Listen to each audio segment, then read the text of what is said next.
Hepinize selamlar ve merhaba arkadaşlar. Bugün sizlere 3000 liraya oyuncu bilgisayar toplayacağız. Evet arkadaşlar, şu anda yorumlarınızı ekranda görüyorsunuz. Güzel yorumları videolara ekleyeceğim bundan sonra, onu en başta söyleyeyim. Ayrıca gerçekten arkadaşlar çok ihtiyacımız var şu aboneliklerinize, beğenilerinize. Gerçekten öyle bir ihtiyacımız var ki, çünkü kanalımız yeni, biliyorsunuz. Normalde ben sevmem böyle şeyleri, hani abone olun olmayın sizin kararınıza kalmış derim, ama dediğim gibi kanalımız aşırı yeni ve gerçekten çok ihtiyacımız var. Hani abone olup beğenirseniz çok sevinirim arkadaşlar. Öyle söyleyeyim. Bu arada bütün yorumlarınıza da cevap veriyorum. Onu da söyleyeyim. 1000 abonede de RTX 3060 çekilişi yapacağız. Bunu sizlere tekraren söylüyorum ve ilk parçamızla başlıyorum. Evet arkadaşlar, ilk parçamız anakartımız. Şimdi bir önceki videoda da söylemiştim, ikinci el bir sistem toplayacağım diye. Yani biraz düşürdüm arkadaşlar, öyle söyleyeyim, fiyatları bir şeyler yaptım. Yani buldum sağdan soldan. Hani dediğim gibi bir sürü ilan var. Yani 3-4 bin ilan vardı arkadaşlar anakart üzerine. Hani bir tanesini buldum. Belki daha uygunları vardı. Ama güvenemediğim için, hani açıklamalarına pek şey yapamadım, itimat edemediğim için onları sizlere göstermiyorum. Ama gerçekten çok fazla ürün var. Ve dediğim gibi, yani örnek veriyorum, 1500 liralık bir anakartı 700 liraya 800 liraya alabiliyorsunuz ikinci elden. Yani ben bugün yarın gene bir inceleme videosu atacağım. Joystick. Yani sıfırı 1000 lira. Ben yarı fiyatını aldım ve hiç kullanmamış. Yani bir iki defa kullandı satan kişi, ki gerçekten belli, bir tane bile çizik yok. Bildiğiniz sıfır yani. Bir tek kutusu yoktu yani. Onun haricinde her şey sıfıra uygundu. Dediğim gibi siz de bu şekilde sıfır ürünler düşürebilirsiniz. Öyle söyleyeyim. Anakartımız bu arkadaşlar. A320M modelli anakart. 3200 MHz'e kadar bir RAM frekans desteği var. Bu da bizim için yeterli olacaktır. Bu sistem zaten arkadaşlar, yani ilerleyen dakikalarda anlatacağım size. Yani bizim, yani 3000 liraya alabileceğimiz en iyi sistem arkadaşlar. Yani hani şöyle söyleyeyim. Tabii ki de daha uygununu düşüren illaki olur. Yorumlarda da bekliyorum. Dediğim gibi ben hiçbir zaman en iyisini ben yapıyorum demem.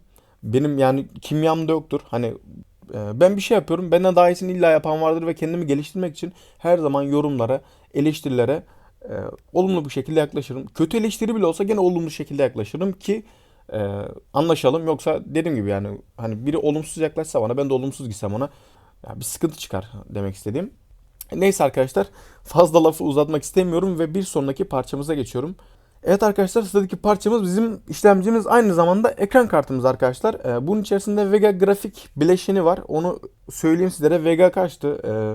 Vega 8 olması lazım. Yani arkadaşlar öyle bir şeydi. Bayağıdır da bu böyle bir sistem toplamıyorum. Yani unuttum artık bu parçaları. APO olarak geçiyor bu da arkadaşlar. Zamanında sıfır fiyatı böyle bir şeydi. Öyle söyleyeyim. Yani 0.500'e falan bulunuyordu. İçerisinde de bakıyorum hemen, Vega 8 mi var? Evet, Vega 8 var arkadaşlar, doğru bilmişim. İçerisinde Vega 8 grafik bileşeni var. Şimdi şöyle söyleyeyim. Hani ekran kartımız yok diyecek arkadaşlar olabilir. Yani herkes bilgisayardan anlamak zorunda değil zaten. Hani bir bilgisayar toplayacaksanız sadece bizleri referans alabilirsiniz arkadaşlar. Bu işlemcinin içerisinde ekran kartı var arkadaşlar. Böyle düz anlatıyorum ki anlayın diye. Çünkü bazen dediğim gibi, yani bilgisayardan anlamayan arkadaşlarımız oluyor. Hani ekran kartı diyor yani bu sistemin. Bir önceki videoda olmuştu mesela. Ondan ötürü böyle bir açıklama yapıyorum sizlere. Ayrıca ürün açıklamasına bakacaksak, Ryzen 2200 hiçbir sorunu, sıkıntısı yoktur. Tak çalıştır, driver kur, keyfine bak yazmış arkadaş. Zaten yani bunları test edebilirsiniz arkadaşlar. Yani adama gittiğiniz zaman, mesela dediğim gibi geçen bir ürün aldım. Hemen 2 dakika bekler misin? Test edeceğim dedim. Test ettim. Ondan sonra aldım yani. Siz de aynı şekilde bunları bir benchmark testine sokabilirsiniz mesela. Hani genelde ekran kartlarında yapılıyor bu, ama işlemciler için de var arkadaşlar. İşlemcilere de bakabilirsiniz ki işlemciler fazla yıpranan bir ürün değiller. İşlemci uzun süre gidebilir arkadaşlar. Ekran kartında genelde chipset arızaları çok olur, ama işlemcilerde ya ben şu ana kadar rastlamadım. Ben o kadar bilgisayar kullanıyorum yani, 8 yaşımdan beri bilgisayar kullanıyorum arkadaşlar. Yaklaşık kaç yıla tekabül ediyor? Bir 15 yıldır bilgisayar kullanıyorum. Ben hiç hayatımda, hatta 16 yıldır arkadaşlar, 8'de başlasak 16 yıl oluyor aynı. Hayatımda hiç ben işlemciden dolayı arıza yaşamadım. Bak, RAM'den yaşadım, ekran kartından yaşadım. Ekran kartından çok fazla yaşadım. Yani RAM'den de genelde yaşanmaz, ama ben bir defa yaşadım. Ee, Onun haricinde hard diskten yaşadım. Ama işlemciden şu ana kadar hiç problem olmadı. Dediğim gibi, yani tabii bu şanstır belki de, yani bana denk gelmedi, ama yani genelde az gördüğümüz arıza parçalarından biri, öyle söyleyeyim sizlere. Dediğim gibi daha uygununu bulabilirsiniz internette, daha ucuza da bulabilirsiniz. Yani bu size kalmış. Ki ben bu adamdan pazarlık yapmadım. Bu adam pazarlık payı vardır yazmış açıklamaya zaten. Hani daha pazarlık yapmadık adamla. Hani pazarlık yapsak Allah bilir nereye düşecek, yani öyle söyleyeyim. Neyse arkadaşlar, bir sonraki parçama geçiyorum. Evet, sıradaki parçamız bilgisayar kasamız. Şimdi şöyle bir şey söyleyeyim. Ya bu bilgisayar kasasını hani bir pazarlıkla falan indirebilirsiniz. 500 watt güç kaynağı var içerisinde. Bizim 500 watt'a ihtiyacımız yok. Bunu en başta söyleyeyim yani. Hani bütçeyi buradan düşürebilirsiniz arkadaşlar. Bizim 350 Watt'a ihtiyacımız var. Bütçeyi örnek veriyorum buradan 500 liraya 400 liraya düşürebilirsiniz. Daha uygun bulabilirsiniz. Ben buldum. Şahsen 350 Watt buldum fakat kasanın tiplerini beğenmediğim için yani tercih etmedim. Videoda öyle söyleyeyim. Ama sizler direkt tercih edebilirsiniz. Hani bütçeniz yoksa dediğim gibi yani 3000 liraya bir adam bilgisayar niye topluyordur? Bütçesi yoktur o yüzden topluyordur. Veya bu işe fazla bütçe ayırmak istemiyordur o yüzden topluyordur. Ondan dolayı sizlere tavsiyelerimizi de parçalar esnasında söylüyorum. Hani ondan dolayı uzatıyorum arkadaşlar bu araları. Öyle söyleyeyim sizlere. Durumu iyi olarak geçiyor bu kasanın. Zaten dediğim gibi gittiğinizde bakarsınız. Denersiniz yani. Bu arada Dark'ın PSU'su var bilgisayarın üzerinde. 500 wattlık 80 Plus diye galiba. Zaten yani 80 Plus aramayalım arkadaşlar bu sistemde. Yani hani 3000 liraya bir sistemde 80 Plus aramak mantıklı değil. Öyle söyleyeyim. Tabii ki de ama yani isteyen arkadaş olur. 80 Plus falan. Tavsiyemizi veririz onlara. Ayrıca kasa öneriniz varsa da yorumlarda bekliyorum arkadaşlar. Farklı bir kasa önerinizi. Neyse arkadaşlar bir sonraki parçama geçiyorum. Sıradaki parçamız RAM'imiz. Şimdi RAM'e gelince çok böyle can alıcı bir noktaya değineceğim. Arkadaşlar bu sistemin fiyatı 3000 lira değil şu an. Bir tane RAM alırsanız bu sistemin fiyatı 2700 lira falan. İki tane RAM alırsanız 3100 liraya denk geliyor ki pazarlıktan 3000 liraya denk getirirsiniz onu yani. Zaten pazarlık yaparsanız arkadaşlar bu sistemin fiyatı 2000 liraya kadar 2000 lira değil de hani 2500'e kadar geriler yani kafadan. Çünkü adamlar bazen yarı yarıya fiyat düşüyor yani. Satamadığı için adam mesela elinde tutuyor 2 aydır ürünü satamıyor. Yarı yarıya fiyat düşmek zorunda kalıyor. Nakide ihtiyacı oluyor. Ve yani uygun fiyata veriyor size arkadaşlar. 8 GB RAM arkadaşlar. 3200 MHz. Sorunsuz yazmış arkadaş. Bunu atan arkadaş. Yani dediğim gibi fiyat performans bir RAM. Onu söyleyeyim sizlere. Ekstra olarak bir tavsiyem yani link olarak dediğim gibi veremem arkadaşlar. Yani şimdi ikinci el aldığımız için hani ekstra bir şey koyarım oraya da şimdi olmaz yani dediğim gibi.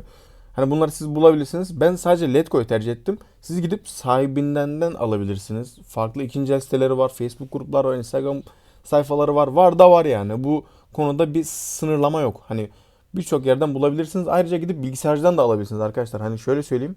Bilgisayarcıdan bazen pahalı olabilir ama bazen de uygun olabilir. Ben yani bazen öyle uygun ürün düşürmüştüm. Örnek veriyorum şu anda yani çok pahalı diye lanse edilen mağazalar, bilgisayar mağazaları biliyorsunuz kim olduğunu. Hani ben oradan bile çok çok uyguna, internetten çok çok uyguna daha parçalar düşürmüştüm yani hatırlıyorum.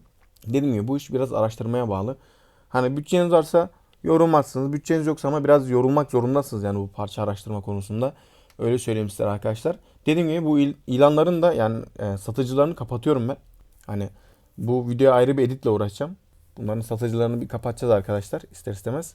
Ama yani bulabilirsiniz dediğim gibi yani neyin nerede ne olduğu belli yani oralardan siz direkt bulabilirsiniz diyorum arkadaşlar. Ve son parçama geçiyorum. Evet arkadaşlar son parçamız M2 SSD'miz. Yani fiyatı biraz çok çok uygun geldi bana. Hani sorunsuz demiş arkadaş. Test edip bakarsınız arkadaşlar. Sorunsuzsa alırsınız. Dediğim gibi daha da uyguna düşürebilirsiniz. Bütçeniz yoksa gidin bir hard disk alın arkadaşlar 100 liraya. Yani hard disk de o bilgisayarı çalıştırır ki bence o bilgisayarın ederi hard disktir. Yani şu anki bilgisayarın bizim yani bilgisayarımızın alacağı hard disktir. Bu arada anakartın uyumluluklarına fazla bakmadım da ben gene bir kontrol ederim öyle söyleyeyim. Hani açıklamadaki yorumlarımızı her zaman okuyun arkadaşlar. Ben açıklamaya her zaman yazarım bir şey yani. Ya link atarım ya açıklama yaparım orada farklı bir şey yaparım. Hani sadece video içerisinde değil öyle söyleyeyim.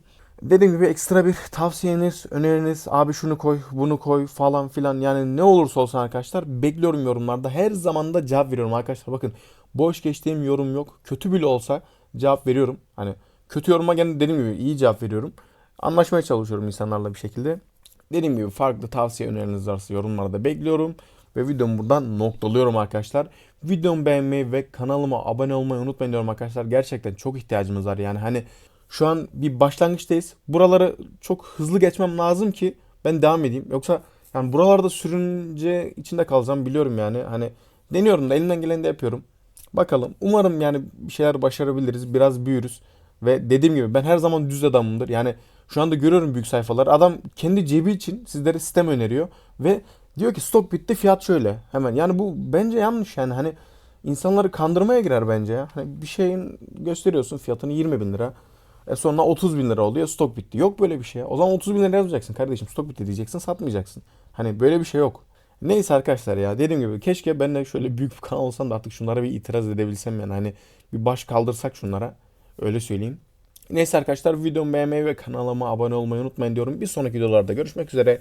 Kendinize çok çok iyi bakın. Hoşçakalın.